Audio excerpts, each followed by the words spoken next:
الحمدللہ رب العالمین والصلاة والسلام علی حبیبہ محمد وآلہ وصحبہ اجمعین اما بعد فاعوذ باللہ من الشیطان الرجیم بسم اللہ الرحمن الرحیم اللہ ولی الذین آمنوا اللہم سبحانک لا علم لنا الا ما علمتنا انک انت العلیم الحکیم مولایا صلی وسلم دائما ابدا علی حبیبک من زانت الرسول معزز سامعین کرام السلام علیکم ورحمۃ اللہ وبرکاتہ۔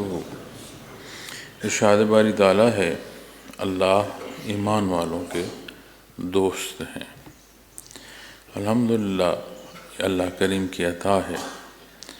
جب بات تعلق کی آتی ہے تو بالعموم جو ہمارے الفاظ تعلقات کی حوالے سے بولے جاتے ہیں، اس لیے کہ زبان یا الفاظ کیفیت کا حال کلی طور بیان کرنے سے قاصر ہوتی ہے۔ تو یہاں جب بات دوست کی آتی ہے، ولی کی آتی ہے، تو ولی دوستی کے معنوں میں بھی ہے اور ولی کے تحت بھی جس میں ایک رشتہ ہے وہ بھی تعلق میں آتا ہے۔ پھر جب بالعموم کسی بات پر مخلوق کے مابین اپنے رشتے کو دیکھے گی تو وہ رشتہ اسی انداز پر ہوگا جو مخلوق کے درمیان ہوتا ہے، لیکن وہی نسبت اللہ جل شانہ کی طرف جب منسوب کی جائے گی تو اس کا پہلو معنی بعید میں آئے گا، اور اس کا حصہ ایسا ہے کہ ہم عموماً دوستی میں دیکھتے ہیں کہ ایک کیفیت قریب برابری کی ہوتی ہے۔ یعنی اگر کسی کے پاس قوت ہے اور دوسرا کمزور ہے، لیکن وہ بدلے میں اس کے ساتھ زیادہ اخلاص اور اس کے ساتھ زیادہ معاونت کی اپنی حیثیت میں کوشش کر رہا ہوتا ہے، ایک بھلائی کرتا ہے دوسرے کے ساتھ تو بدلے میں وہ بھی اس کے ساتھ بھلائی کر رہا ہوتا ہے، تو اس دوستی کا مقصد ایک دوسرے کے کام آنا بنیاداً نہ بھی ہو کہ یہ کوئی کہے کہ ہاں کسی ضرورت کے تحت تعلق ہے، تعلق کے تحت ضروریات پوری ہو رہی، لیکن یہی حصہ جب خالق کی طرف، مالک کی طرف منسوب ہوگا تو اللہ کریم بے نیاز ہیں، وہ رب ہے، وہ عطا فرماتا ہے، تو مخلوق محتاج ہے، مخلوق کی محتاجی جو ہے اطاعت کی طرف سے لے کر جائے گی کہ یہ اس کی کامل تعمیل وہ کرے، اور اللہ جل شانہ وہ عطا فرمانے والے ہیں۔ یہ بھی اس کی شان ہے کہ اس نے یہ ارشاد فرمایا کہ اللہ ایمان والوں کے دوست ہیں، یہ بھی عطا ہے۔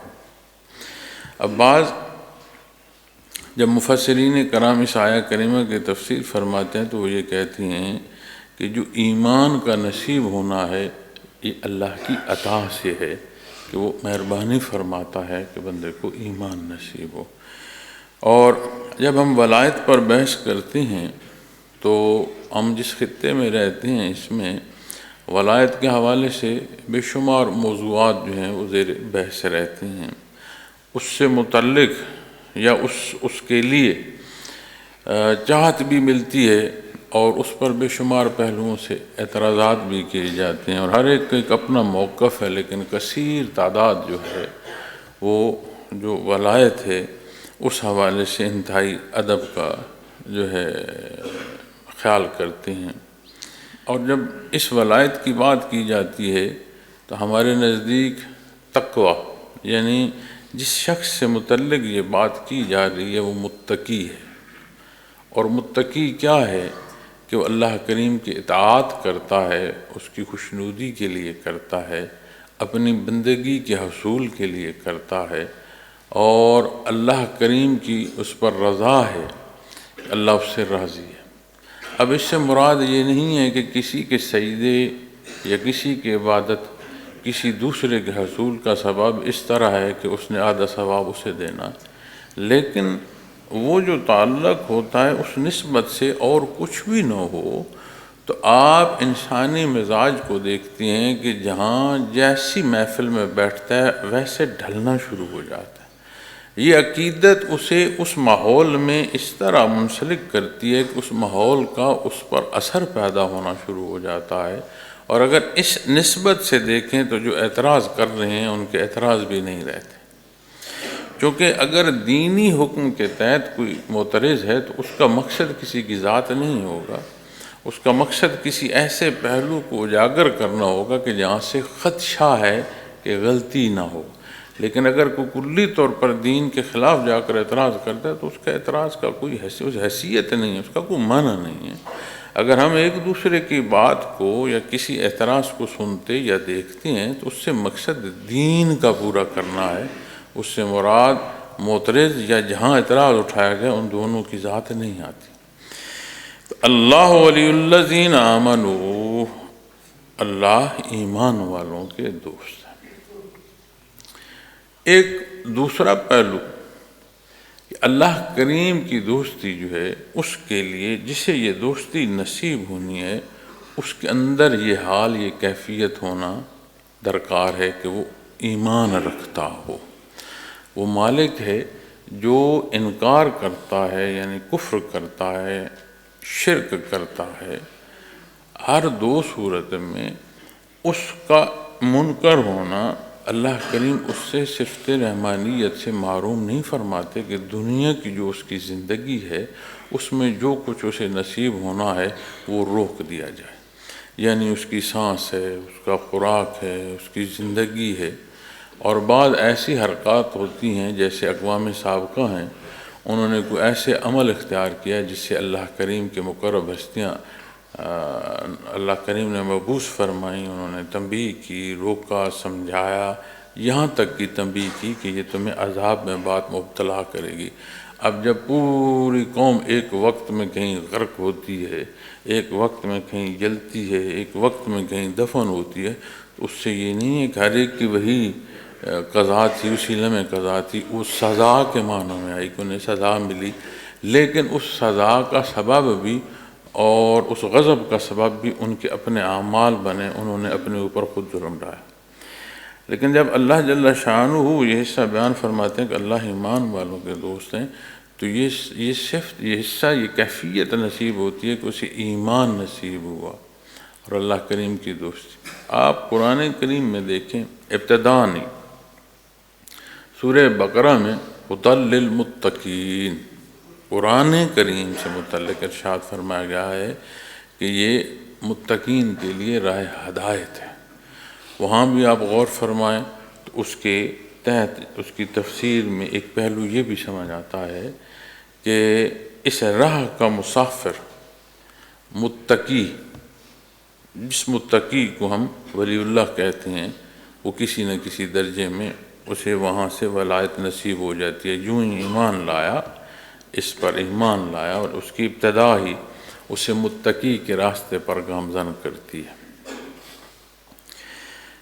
قرآن کریم میں اس کا بڑا مجرب نسخہ بیان فرمایا گیا ہے اور بڑا واضح بیان فرمایا گیا ہے اس کے حصول پر، اس کے حصول میں کے ساتھ ترقی پر۔ وَإِن كُنتُمْ تُحِبُّونَ اللَّهَ فَاتَّبِعُونِي يُحْبِبْكُمُ اللَّهُ۔ کسی کو درکار ہے، وہ چاہتا ہے، اس کی پسند ہے کہ اسے اللہ کریم سے دوستی کرنی ہے، اللہ کریم سے تعلق اسے نصیب ہو۔ میں نے پہلے عرض کی کہ مخلوق کا مخلوق کے مابین بات اور ہوگی، اسی نسبت سے جب بات مالک اور مخلوق کی کریں گے بات اور ہے۔ تو جب مخلوق مالک سے دوستی چاہتی ہے تو اللہ جل شانہ نے ارشاد فرمایا، میرے حبیب انہیں بتا دے کہ جو اللہ سے دوستی چاہتا ہے، اللہ کو محبوب رکھنا چاہتا ہے، آپ صلی اللہ علیہ وسلم کا اتباع کرے، اللہ اسے محبوب فرما لیں گے۔ ہم دیکھو نا، جا رہا ہے کہ میں یہ تعلق حاصل کروں، اللہ کریم نے جو حصہ عطا فرمایا اس پر عمل پیرا ہو، اللہ کریم اسے محبوب فرما لیں گے۔ اب جسے اللہ کریم محبوب فرما لیں گے تو آپ حدیث شریف میں دیکھیں کہ جو فرائض کی تکمیل کے بعد نفلی عبادت اس لیے کہ اللہ کریم کی رضا نصیب ہو کر رہا ہوتا ہے، اسی شوق کی عبادت جب کسی کو نصیب ہوتی ہے تو اللہ کریم فرماتے ہیں کہ میں اس کی آنکھیں ہو جاتا ہوں، اس کی زبان ہو جاتا ہوں، اس کے کان ہو جاتا ہوں، اس کے ہاتھ پاؤں، یعنی اسے وہ پسند ہے دیکھنا جو عند اللہ جس کی اجازت ہے، وہ وہی بات سننا پسند کرتا ہے، گوارا کرتا ہے جو عند اللہ پسندیدہ ہے، وہ کام وہ بات بولے گا جو اللہ کریم کو پسند ہے، یعنی اللہ کی رضا میں وہ ڈھل جائے گا۔ یہی بات اسم اعظم کے حوالے سے بھی آتی ہے کہ جسے وہ نصیب ہو، بالعموم یہ خیال ہوتا ہے کہ ہر شے اس کی مرضی کی ہوگی، نہیں، اسم اعظم نصیب ہو تو عظمت تو اللہ کے لیے، اللہ اکبر۔ اور حضرت رحمۃ اللہ تعالیٰ علیہ اللہ کریم کے اس ذاتی نام پر جب بات فرماتے تھے، وہ فرماتے تھے کہ اس نام اعظم سب سے بڑا، تو فرماتے تھے سب سے بڑا نام تو اللہ کریم کا ذاتی نام۔ اب جب یہ نصیب ہوتا ہے تو جو اس تلاش میں اس معنوں میں پھر رہا ہے کہ مجھے قوت نصیب ہو جائے، اس حصول کو وہ نہیں پہنچ پاتا، اس لیے کہ اس کی بنیاد ہی الٹ ہے۔ اب اس میں اعظم نصیب ہو تو کیا نتیجہ اخذ ہوگا، کیا نتیجہ میسر آئے گا، اس میں ڈھل جائے گا، یعنی اللہ کی رضا میں راضی ہو جائے گا۔ اسی لیے تو ہم دیکھتے ہیں کہ دنیا میں حیثیتوں، مال و دولت کو، طاقت کو یہ سمجھا جاتا ہے کہ اس سے سکھ اور سکون ہے زندگی میں، لیکن اس کے باوجود اس کے ہونے پر لوگ سکھ میں نہیں ہیں۔ یہ بھی دیکھنے میں ملتا ہے کہ ہے کچھ نہیں، بندہ پرسکون ہے۔ تو وہ جو کچھ نہیں ہے اس کے پاس سب کچھ ہے، اور ظاہراً جو یہ سمجھتا ہے میرے پاس سب کچھ ہے، اس کے پاس کچھ نہیں ہے۔ اس لیے اصل وہ ہے، اور یہ جو حصہ ہے دنیا کا، یہ تو فانی جہان ہے۔ آپ صلی اللہ علیہ وسلم نے فرمایا جو کھا لیا، استعمال کر لیا، اس کا باقی وارثوں کا ہے۔ قبر میں اعمال جائیں گے، حیثیتیں تو دنیا میں رہ جائیں گی، تو پھر اصل تو وہ ہوا جو ساتھ جانے والا ہے۔ تو جب بات اتباع محمد رسول اللہ صلی اللہ علیہ وسلم کی آتی ہے تو معزز سامعین کرام، زندگی کے ایک ایک حصے میں ابتدا جب ایمان ہے تو ایمانیات کے ساتھ ایک ایک حصے میں رہنمائی موجود، نہ صرف عبادت کا طریقہ یا سلیقہ سکھایا گیا ہے، اس کی بنیاد جو نیت ہے وہاں تک بتایا گیا ہے۔ اعمال سے یہ نہیں تربیت دی گئی کہ دوسروں کو ممنون کرو، اس لیے اعمال اور ایسے اعمال اختیار کرنے کی ترغیب اور حکم دیا گیا ہے جو اللہ کی رضا جس سے مقصود ہو، کہ اللہ راضی ہو، اللہ کے لیے یہ عمل کیا جائے۔ اب جس کی زندگی اللہ کے لیے ہو گئی تو سمجھ آئی کہ یہ اللہ کے دوست ہیں، اللہ ولی الذین آمنوا۔ اب آمنو صاحب ایمان ہونا، صاحب ایمان ہونے کا کیسا بڑا درجہ ہے کہ اسے اللہ کریم کی ولایت، اس کی دوستی نصیب ہو رہی ہے، اور وہ کیسی دوستی ہے اور وہ کیسا تعلق ہے کہ جس کا اقرار تو ہو لیکن اعمال اس کی شہادت نہ دے رہے ہیں، وہ کیسا دعویٰ ہے جس دعوے کے ساتھ شہادت نہ ہو، اور جب اس شہادت پر بات آئے گی وہ ایسا غفور الرحیم ہے، اس نے ہمیں جہاں جو حکم دے رکھا ہے وہ سارے کا سارا ہماری ضرورت ہے، ہماری دنیاوی زندگی کی ضرورت ہے، ہمارے انسانی معاشرے کی ضرورت ہے، ہمارے کنبے کی، ہمارے گھرانے کی، ہماری ذات کی ضرورت ہے، اور وہ غفور الرحیم ہم اپنی ضرورت پوری فرماتے ہیں، وہ اسے عبادت کا درجہ بھی عطا فرماتا ہے، اپنی رضا بھی عطا فرماتا ہے، اور بندہ اپنے مقصد حیات کو گامزن ہوتا ہے۔ کیسا غفور الرحیم۔ پھر اس تعلق میں ہم بالعموم انسانی مزاج کا اطلاق کرتے ہیں۔ اب یہاں جب بات آمنو کی آ رہی ہے نا، صاحب ایمان اللہ کا دوست، اللہ ہر صاحب ایمان کا دوست۔ اب بات جب ایمان کی آئے گی تو ایمان یہ نزاکت سمجھا دیتا ہے کہ بندے کی بندے سے جو دوستی ہے اسے بھی تم دوستی کہہ رہے ہو، لیکن جو بندے کی خالق سے اور اللہ سے دوستی ہے، جسے یہاں دوستی ارشاد فرمایا جا رہا ہے، اس کی نزاکت اور ہے۔ اب جب ہم عمومی دوستی دیکھتے ہیں تو اپنے اعمال یا اگلے کے کردار یا باہم معاملات پر اس دوستی کا انحصار رکھا ہوتا ہے۔ کہیں کوئی غلطی کر دی، کوئی کمزوری ہو گئی، دوست ناراض ہوگا، یا اسے نہیں معلوم، اسے نہیں پتہ چلا کہ اس نے یہ غلطی کی، ہم چھپائے رکھتے ہیں کہ یہ بات جو ہو گئی اسے دبا دو، اگر اس کے سامنے آ گئی تو ناراض ہو جائے گا۔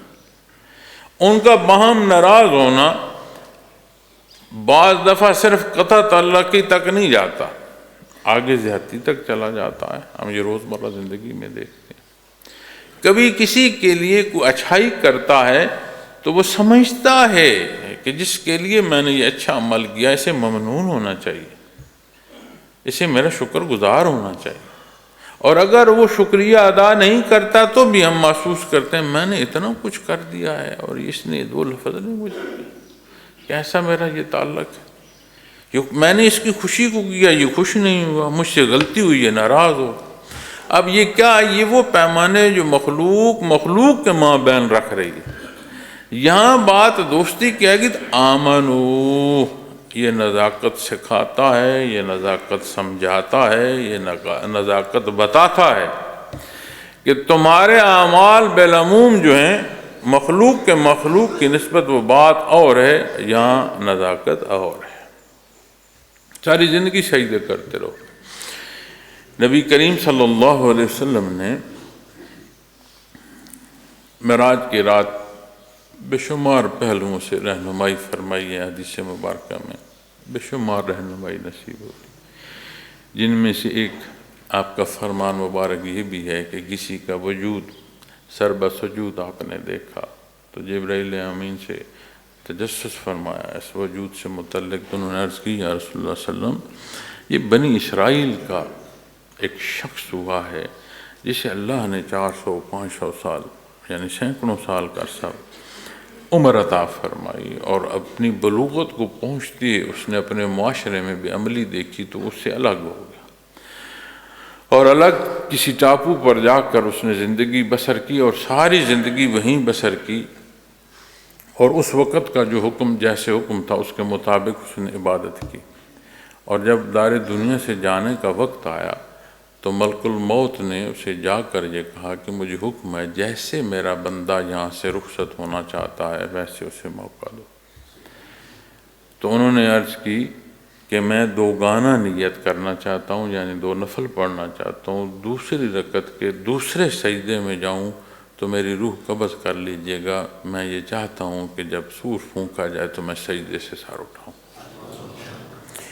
تو آپ صلی اللہ علیہ وسلم نے، اور عجیب بات ہے، وجود سے متعلق آپ صلی اللہ علیہ وسلم نے حضرت جبرائیل امین سے پوچھا، ان کی بات مکمل ہوئی تو وہ حصہ جو بعد میں پیش آنا ہے اللہ کریم نے آپ کو وہ عطا فرما دیا۔ آپ نے فرمایا یہ جب حساب لے کر اللہ کریم کے حضور جائے گا اور اسے حکم ہوگا کہ اللہ کے کرم سے اسے بخشا جاتا ہے، تو بخشش کے اعلان کے بعد یہ اللہ سے عرض کرے گا بار اللہ تیری بخشش، تیرا احسان، تو قادر مطلق ہے، لیکن جو تو نے مجھے زندگی عطا فرمائی تھی اتنے 100 سال، میں نے ہوش سنبھالا تو مرتے دم تک بار اللہ میں نے تیری عبادت کی، کیا میری عبادت اتنی نہیں ہے کہ مجھے بخشش نصیب ہو سکے؟ تو آپ صلی اللہ علیہ وسلم نے فرمایا کہ فرمایا جائے گا کہ واپس لے اور میرا بندہ حساب چاہتا ہے، اس کا حساب کر دو۔ اب وہ فرمایا آپ صلی اللہ علیہ وسلم نے کہ اس نے وہ 500 سال یا 400 سال جو نظر اللہ کی دی ہوئی استعمال کی، صرف ایک شے رکھی جائے گی ترازو، دوسری طرف رکوع سجود رکھے جائیں، نظر کا پلہ بھاری ہو جائے۔ مجھے بتاؤ یہ جو نظر ہے، یہ جو نعمت ہے، کتنے سجدوں کا اس کو دو گے کہ کتنے رکوع اور سجود ہوں تو اس کا افزانہ پورا ہوگا۔ یا ایھا الناس اعبدوا ربکم الذی خلقکم، اللہ کی عبادت کر، اس نے تجھے پیدا فرمایا، یعنی تو تھا نہیں، تیرے نہ ہونے کو اس نے ہونا عطا فرمایا۔ بات تو یہاں سے آگے نہیں گزرتی کہ کوئی رکوع سجود لے کر چل پڑے۔ تو مخلوق جب خالق کی نسبت اس تعلق کو دیکھے گی، آمنو، یہ بتاتا ہے، یہ سکھاتا ہے وہ خالق ہے، اللہ رب العالمین ہے، یہ اس کا کرم ہے۔ تو پھر اپنے اعمال، آپ صلی اللہ علیہ وسلم کا فرمان ہے، زمین و آسمان کی وسعتیں گناہوں سے کوئی بھر دے، اللہ کریم کی رحمت سے بڑھ جائے۔ ایک شت کے دل کی توبہ درکار ہے، وہ غفور رحیم نہ صرف معاف فرماتا ہے، اجر اور ثواب عطا فرماتا ہے۔ قرآن کریم کی آیت ہے، اس غلط روش سے، یعنی اس کفر و شرک، گناہگاری، خطاکاری سے چلتے جو معافی مانگتا ہے نا اللہ سے صدق کے دل سے، اور پھر اس معافی پر قائم، یعنی اصلاح پر چلتا ہے، صالح چلتا ہے، تو اللہ کریم فرماتے ہیں اللہ کریم اس کے سابقہ گناہ معاف فرما دیں گے اور اسے اجر اور ثواب عطا فرما۔ یہ قرآن کریم کی آیت ہے۔ جب اس تعلق پر دیکھو گے تو اس کی اس نزاکت کو سمجھنے کی ضرورت ہے۔ بعض دفعہ غلطی ہو جاتی ہے بندے سے، اللہ معاف فرمائے اور اللہ حفاظت فرمائے۔ ہم نماز پر اس لیے نہیں جا رہے ہوتے، یا عبادت کو اس لیے نہیں بیٹھ رہے ہوتے، تسبیح اس لیے نہیں اٹھا رہے ہوتے، ذکر میں نہیں داخل ہو رہے ہوتے، میں نے تو یہ غلطی کر دی، اس غلطی پہ اب میں کس منہ سے نماز پڑھوں؟ اب ایک عمل غلط ہوا جو غلطی کی، دوسری پھر اپنے آپ کے ساتھ زیادتی کر رہے ہو کہ جس در کے علاوہ کوئی در نہیں، وہاں سے ہٹنا پھر اپنا نقصان ہے۔ تو پلٹ کر جاؤ تو وہ تمہیں معاف فرما دے، توفیق عمل دے دے۔ اسی طرح جب بات ہماری عبادات کی آتی ہے تو میں نے عرض کی کہ 400 سے 500 سال، 400 سال فرمایا، 500 سال فرمایا، لگ بھگ یہ عرصہ بیان فرمایا، ایک نظر کا افزانہ نہیں ہو سکا۔ تو اگر ہم عبادات کرتے کرتے کہیں اتنی میں نے عبادت کی، میری طبیعت کیوں خراب رہتی ہے، میں بیمار کیوں رہتا ہوں، میرے حالات دنیا میں بہتر کیوں نہیں ہوئے، مجھے کیوں مالی نقصان ہوا، لوگوں نے مجھے کیوں نہیں مانا، آمد الناس میری ولایت کا اقرار کیوں نہیں کر رہی، میں دعا کو ہاتھ اٹھاتا ہوں تو ایسا کیوں نہیں ہو رہا جیسا میں کہہ رہا ہوں۔ اب آپ غور فرمائیں، لفظ یہ نہ ہوں، کیفیت یہ ہوتی ہے، اور ہم دیکھتے ہیں یہ کیفیت ہم اپنے آپ اپنے معاشروں میں دیکھتے ہیں۔ دعا حکم ہے یا التجا ہے؟ تو بہتر جانتا ہے یا اللہ بہتر جانتا ہے؟ تو یہ آمنو سکھاتا ہے، جس سے ایمان نصیب ہوتا ہے نا، اسے یہ چیزیں از خود سمجھ آنا شروع ہو جاتی ہیں، اور اللہ کریم نے آپ صلی اللہ علیہ وسلم کا اتباع جو ارشاد فرمایا نا، اور وہ انداز زندگی جو ہے وہ نہاں خانے دل سے اعمال ظاہری تک، وہ ایسا انداز ہے جسے اللہ محبوب فرماتے ہیں۔ کیا عظمت ہے، کیا خوش بختی ہے اس مشتاق غبار کی، مخلوق ہے، مالک محبوب ارشاد فرمایا، اور وہ محتاج نہیں ہے، وہ بے نیاز ہے۔ وہ کہتے ہیں نا کہ اپنی اس تنگی یا کسی تکلیف پر ہم کہتے ہیں کہ چھوڑو جی کیا نماز پڑھنی، نہ پڑھو، اچھائی کی راہ کو چھوڑتے ہو، یہ اپنی بدبختی ہے، جتنی بدبختی بڑھے گی اتنا اپنا نقصان کرو گی۔ یہ ہم دیکھتے ہیں ناشکری کے کئی پہلو، اور کتنی الفاظ ہم سنتے ہیں، ہم بولتے ہیں، اور ہمیں احساس بھی نہیں ہوتا کہ یہ جو لفظ بولا ہے یہ کتنا بڑا لفظ میں نے بولا ہے، اور میں نے احساس ہی نہیں کیا میں کتنی بڑی گستاخی کر رہا ہوں، اپنی حدود سے تجاوز کر رہا ہوں۔ یہ ساری نزاکتیں کہاں سمجھ آتی ہیں؟ آمنو، یہ ایمان سکھاتا ہے، ایمان سمجھاتا ہے۔ ایمان اس قابل کرتا ہے اس تعلق میں یہ جو دوستی خالق اور مخلوق کی ہے اس کی نزاکت سمجھ آ جائے۔ اور جب ایمان پر آپ آتے ہیں، میں نے اس پچھلی آیہ کریم لا اکراہ فی الدین میں عرض کی تھی کہ ایمان تو کیفیت ہے، ایک حال ہے جسے محسوس تو کیا جا سکتا ہے، الفاظ حق نہیں ادا کرتے کہ سمجھا سکیں دوسرے کو، لیکن اس ایمان کا ہونا اور اس ایمان کی اس کیفیت کا پختہ ہونا، یہ جو شعبہ تصوف ہے، یہ جو ذکر اذکار کی محنت کرائی جاتی ہے، معزز سامعین کرام کیوں کرائی جاتی ہے؟ کیا حضرات کو شوق ہے کہ مخلوق کو بٹھا کر جو ہے ان کو ذکر پر بٹھایا جائے، وہ سارا لاتے رہیں، بیٹھے رہیں، ان کو وہ نام جو اسباق کے ہیں وہ بتاتے جائیں؟ اور وہ اس لیے تو نہیں کہ کسی کو کوئی ذات مقصود ہے، کسی کو کوئی اعلانات مقصود ہیں، اس کیفیت میں وہ قوت پیدا ہو جائے کہ اس دوستی کی سمجھ آ جائے، اس دوستی کی نزاکت اس درجے کی سمجھ آ جائے کہ انسان صالح اعمال پر اس طرح قائم ہو کہ اس کی ہر توقع اپنے اللہ سے منسوب ہو جائے، اسے سمجھ آ جائے کہ ذات ایک ہی ہے جو اللہ جل شانہ۔ نبی کریم صلی اللہ علیہ وسلم سے محبت، اظہار محبت، یہ ہمارے معاشروں کے حصے بھی ہیں اور ہمارے معاشروں کی جان بھی ہے، لیکن یاد رکھیے آمنو حقیقت سکھاتا ہے، حقیقت سمجھاتا ہے، حقیقت بتلاتا ہے۔ امتی کا شرف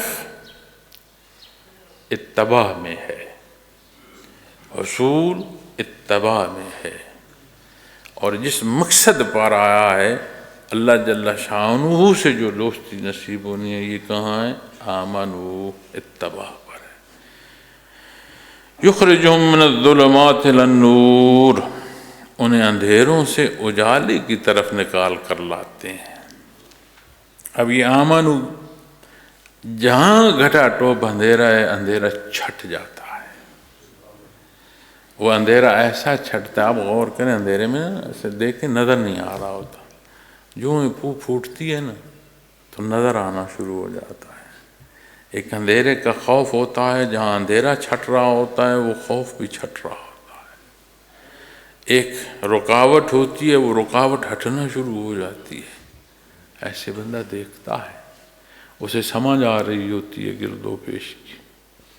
تو جسے یہ کیفیت حال نصیب ہو، اللہ اس کے دوست ہیں، اللہ نے اسے اپنا دوست ہونا نصیب فرمایا، اسے پھر اس کی حالت کیا ہوگی؟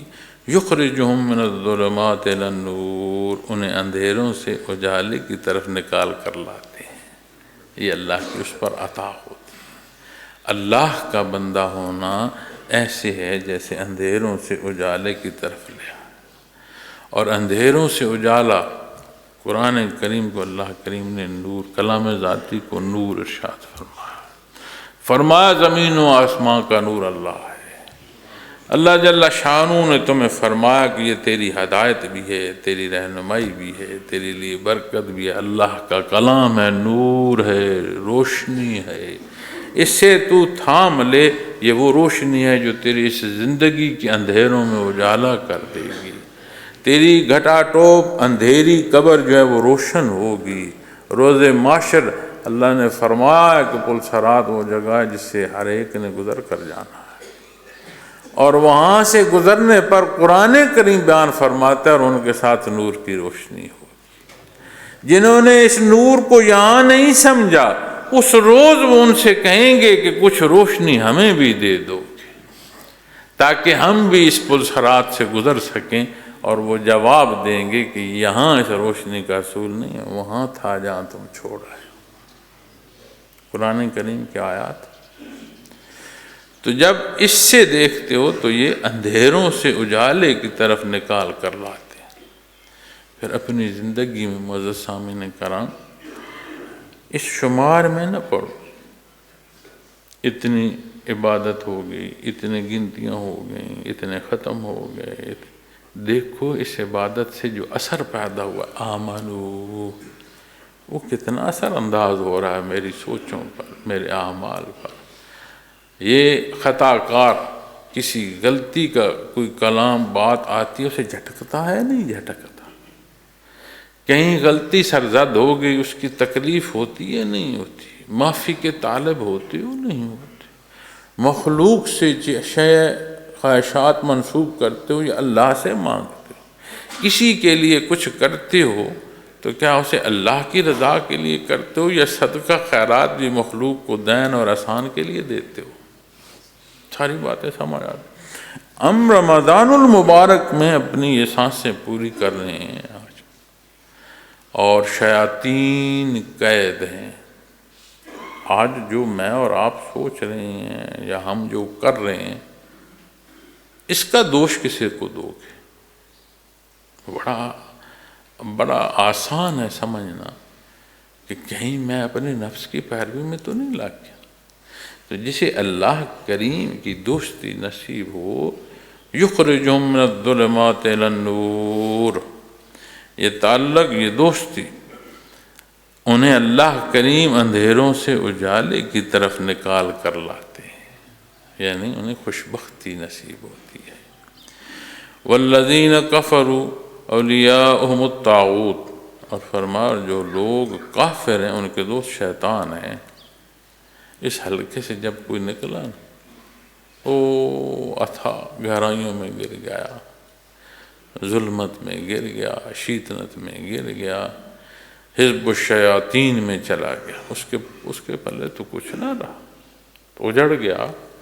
اب اس اجڑنے کا سبب وہ خود ہے، اس نے خود اس راہ کا انتخاب کیا۔ قیامت کے دن قرآن کریم بیان فرماتا ہے کہ کافر یہ کہہ اٹھیں گے، ہم نے کیا ظلم ڈھایا، اللہ کے نبی اور رسول آئے، ہم نے ان کی بات نہیں مانی، ہم نے ظلم کیا، ہم نے کفر کیا، اقرار اعلانیہ کرتے پھر رہے ہیں۔ کیا بنے گا اس کا؟ فرصت تو تمام ہو جائے گی۔ تو جب اس حصے کو دیکھو کہ اس سے اللہ محفوظ رکھے، تو پھر اپنی زندگی دیکھو، اپنی سوچ دیکھو، اپنے حقوق و فرائض دیکھو، بحیثیت مسلمان اپنی ذمہ داری دیکھو، بحیثیت مسلمان اپنا گھر دیکھو، اپنی اولاد اہل و عیال کی جو پرورش اور ان کے حقوق ہیں ان کو دیکھو، جہاں کام کرتے ہو، جن سے کاروبار کرتے ہو، معاشرے میں جہاں جہاں تمہاری میل ملاقات، وہاں دیکھو تیرے تعلقات میں نظر آتا ہے آمنو، جسے ایمان نصیب ہوا ہے، ایسی کیفیت اور حال نظر آتی ہے جو اللہ کا دوست ہے، جسے اللہ نے اسے دوست ہونے کا شرف عطا فرمایا ہے۔ اس لیے ہر رشتے میں اور ہر امر میں جو اپنا اختیار نیت سے عمل تک اختیار کرے، اسے اللہ کے سپرد کیا ہے کہ نہیں کیا؟ میں نے دیکھا ہے زندگی میں، تعلقات میں دیکھا ہے ایسے بھی کہ بعض تعلقات ایسے ہیں کہ بندہ کسی نازک موقع پر بھی، جان کا خطرہ بھی ہو تو کسی پر اعتبار کر رہا ہوتا ہے، اور بعض دفعہ یہ بھی دیکھا ہے کہ جہاں اعتبار کیا گیا ہے وہاں ایسی غلطی ہوئی ہے کہ وہی اعتبار جان کے خطرے کا سبب بنتا چلا ہے۔ یہ چیزیں خود دیکھی ہیں، سنی نہیں، ان میں سے گزرے ہیں، معاشرے میں ہوتا ہے ایسے۔ لوگوں پر اعتماد کر کے جہاں یہ خدشہ بھی ہوتا ہے کہ کہیں بد اعتمادی نہ کر دیں، اپنے جان تک کو تم لوگوں کے سپرد کر دیتے ہو کہ فلاں ہے اس کا آسرا یا اس پر اعتبار، وہ مخلوق تو مخلوق، یہاں تو سارا آسرا رب العالمین کا عطا ہو رہا ہے، اتنا وسع نہیں کر سکتے ہم اپنے اللہ پر۔ اعمال میں مخلوق کو داخل کرنے کے بجائے صرف ایک ذات ہو، جو کرو اللہ کے لیے کرو۔ اور مخلوق کو بھی میں نے دیکھا ہے کہ کہیں کوئی ایک آبادی اگر آپ کے خلاف گزرے تو شاید کوئی بچہ بھی نہ بچے آپ کے خلاف گزر جائے، آپ کے ساتھ اقرار میں آئے تو شاید پھر بچہ انکار کا بھی کوئی نہ بچے، ساری آپ کے ساتھ اقرار میں کھڑی ہو۔ مخلوق کا کیا ہے؟ مخلوق کے لیے جئیں گے، دنیا کے لیے جئیں گے، خواہشات نفسانی کے لیے جئیں گے، تو یہ جینا جو ہے عذاب ہو جائے گا، اس کا حساب مشکل ہو جائے گا۔ اللہ کے لیے جیو۔ اللہ کریم نے کس شے سے منع فرمایا؟ خاندان سے منع فرمایا ہے، اولاد سے منع فرمایا ہے، کاروبار سے منع فرمایا ہے۔ اچھے ذرائع استعمال کر کے محنت کرو، دنیا کی سہولیات جو ہیں انہیں اختیار کرنے سے منع فرمایا۔ کس شے سے منع فرمایا اللہ کریم نے؟ ہر شے کی اجازت ہے جو حدود شرعی مقرر فرما رہی ہیں، جہاں کسی دوسرے کی حق تلفی نہیں ہوتی۔ تو کیا ہم جو زندگی بسر کر رہے ہیں ایسے ہی ہے؟ آمنو جنہیں ماں نصیب ہوتا ہے ایسا ہی ہے؟ تو میرا نہیں خیال کہ ہمیں ضرورت پیش آئے کہ ہم کسی دوسرے پر بحث کریں۔ یہ جو آج کی شخصی آزادی ہم نے سمجھ لی ہے نا کہ دوسرے کو زیر بحث لاؤ، میاں دوسرے کی جگہ اپنے آپ کو رکھ لو، فرصت نہیں ملے گی کہ کسی دوسرے کو کوئی بات بندہ کہہ سکے۔ اپنے اندر اتنی کمزوریاں، اور کیسے آسانی سے ایسے جملے ہم بول دیتے ہیں جن کا اندازہ نہیں ہے۔ اللہ کے پاس جائیں گے دیکھ لیں گے، یہ بات وہاں ایسی نہیں ویسے ہوگی۔ کیسی دیدہ دلیری سے الفاظ بولے جائیں۔ شان رسالت کے حوالے سے تحفظ میں اور اپنے انداز فکر میں کیسے انداز بولے جاتے ہیں، حیرت ہوتی ہے، شریر کانپ جاتا ہے کہ کیسے الفاظ بول رہے ہو۔ حد ادب کے بیان میں بھی تقاضا ادب کا پورا کرنا پڑتا ہے، یہ بے تکلفی تو نہیں ہے۔ سمجھ نہیں ہے تو سمجھ آتی آمنو، یہاں کمزوری ہے۔ جسے یہ نصیب ہو اسے اللہ کریم اپنا دوست بناتے ہیں، جو اللہ کا دوست ہوگا اسے یہ نزاکتیں نصیب ہوں، اسے یہ بات سمجھ آئے گی۔ اور اللہ جل شانہ اسے اندھیروں سے اجالے کی طرف نکال کر لاتے ہیں۔ والذین کفروا اولیاءہم الطاغوت، لیکن جہاں بدقسمتی آ گئی، بدی آ گئی، اور جو لوگ کافر ہیں ان کے دوست شیطان ہیں۔ شیطنت کیا کرتی ہے؟ یخرجونہم من النور الی الظلمات، جو ان کو روشنی سے نکال کر اندھیروں کی طرف لاتے ہیں۔ جہاں غلطی ہے وہاں دیکھو شیطنت کی پیروی ہے۔ اگر حق پر ہو تو حق تمہیں روشنی کی طرف لائے گا، اندھیرے کی طرف نہیں جانے دے گا۔ اور اگر زندگی اندھیرے کے رخ میں ہے تو پھر دیکھو تعلق کہاں پیدا کر لیا ہے۔ اس سے پہلے کہ فرصت تمام ہو اسے درست کرو، اللہ کریم سے توفیق مانگو۔ اور شیطان کسی کا دوست نہیں ہے، قرآن کریم فرماتا ہے ازل سے تمہارا دشمن ہے۔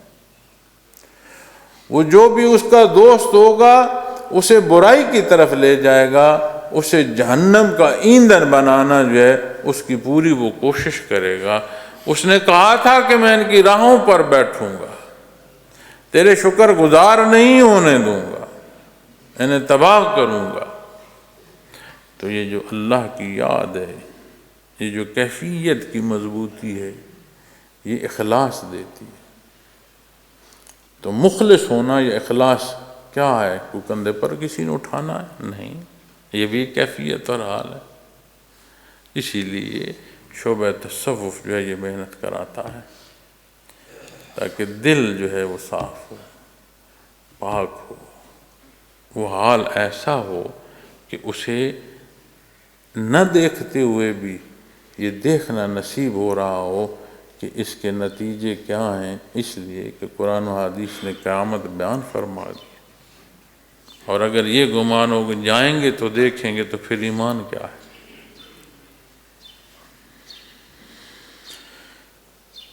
اولئک اصحاب النار، یہ لوگ دوزخ کے رہنے والے ہیں۔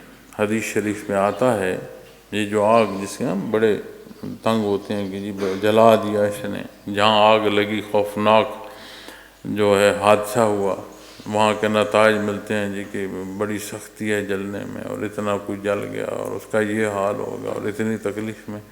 یہ آگ دوزخ کی آگ سے پناہ مانگتی ہے، کہ پناہ مانگتی ہے اس آگ سے، اس آگ کی اتنی حدت ہے. اولئک اصحاب النار، یہ لوگ دوزخ کے رہنے والے. اللہ نے اس لیے تو نہیں پیدا فرمایا. کیوں ایسا ہوا؟ فرمایا والذین کفروا اولیاءہم الطاغوت، انہوں نے اپنی دوستی شیاطین سے کر لی، شیطنت کو اپنی راہ بنا لی. اس راہ کا انجام جو ہے وہ دوزخ ہے، وہ آگ ہے، اور اتنی شدید ہے کہ یہاں کی آگ اس سے پناہ مانگتی ہے کہ اللہ اس سے بچائے. اتنی حدت ہے اس کی، اتنی سختی ہے اس کی. ہم فیہا خالدون، وہ اس میں ہمیشہ رہیں. کیسی بدبختی ہے، ہمیشہ ہمیشہ ہمیشہ کی آگ. اللہ معاف فرمائے، خطا کار ہیں، گناہ گار ہیں، اللہ ہم پر رحم فرمائے. اللہ مخلوق کو ہدایت عطا فرمائے. اور یہ زندگی جو ہے ہر لمحہ تمام ہونے کی طرف زندگی گامزن ہے. اپنی تکمیل، یہ جو فرصت ہے نا فانی جان کی، اس میں چل رہی ہے. کوشش فرمائیں کہ رمضان المبارک کی ان بابرکت ساعتوں میں، رمضان المبارک کے 2 عشرہ جات سے گزرتے ہوئے تیسرے عشرے میں، پھر تیسرے عشرے میں اعتکاف کا نصیب ہونا، پھر تیسرے عشرے کی طاق راتوں میں سے عبادت کا نصیب ہونا. جب ہم اپنے معاملات میں جائیں تو پھر اس حفاظت کے ساتھ جب معاملات میں داخل ہوں گے تو پھر ہمیں کیا نظر نہیں آئے گا کیا درست ہے اور کیا نہیں درست. یہ جو ایک رواج بن چکا ہے کہ دل میں جو مرضی ہو سامنے کچھ ایسا کہہ دینا کہ اگلا راضی رہے، اگلے کو تو نہیں معلوم، کیا اللہ کو بھی نہیں معلوم. وہ عمل جو تم ظاہراً صالح کر رہے ہو اس میں منافقت ڈالو گے تو وہ کیا صالح عمل رہے گا؟ یہ نہیں جانتے ہو. گزشتہ کچھ رمضان المبارک سے جب رمضان المبارک آخری دن آتے ہیں نا تو ایک عجیب سی کیفیت محسوس ہوتی ہے، جیسے کہیں بندہ بڑی حفاظت میں ہو اور اس حفاظت سے نکل رہا ہو. جوں جوں یہ دن قریب آتے ہیں رمضان کی تکمیل کے، اور تیسرا عشرہ آدھے سے جب گزرتا ہے نا تو عجیب سی ایک کیفیت محسوس ہوتی ہے. ایسے لگتا ہے جیسے کہیں بڑے محفوظ تھے، کسی حصار میں تھے، وہاں سے باہر نکل جائیں گے. تو اللہ کریم غفور الرحیم ہے، یہ بابرکت ساعتیں اس نے ہمیں عطا فرمائی ہیں. اللہ کریم حفاظت فرمائے کہ یہ برکات ہمیں نصیب رہیں. اور جب شب قدر سے متعلق بات آتی ہے نا اس میں یہ بات بھی آتی ہے کہ اگلے سال تک کے فیصلے، اگلے شب قدر تک یعنی سال بھر کے جو فیصلے ہیں وہ حوالے کر دیے جاتے ہیں منتظمین کے. اب ان فیصلوں میں کس کی زندگی کا پتا ٹوٹ گیا ہے. تو اگر زندگی ہو، اللہ لمبی زندگی دے، چونکہ فرمان ہے کہ زندگی کی دعا کی جائے، لمبی زندگی کی اور عبادت کی اور ایمان والی زندگی کی دعا کی جائے. اللہ جل شانہ وہ فرصت دے اس سال کی حیات بقایا ہو تو یہ حفاظت ہمیں اگلے رمضان المبارک تک داخل ہونا نصیب فرمائے. وآخر دعوانا الحمد للہ رب العالمین.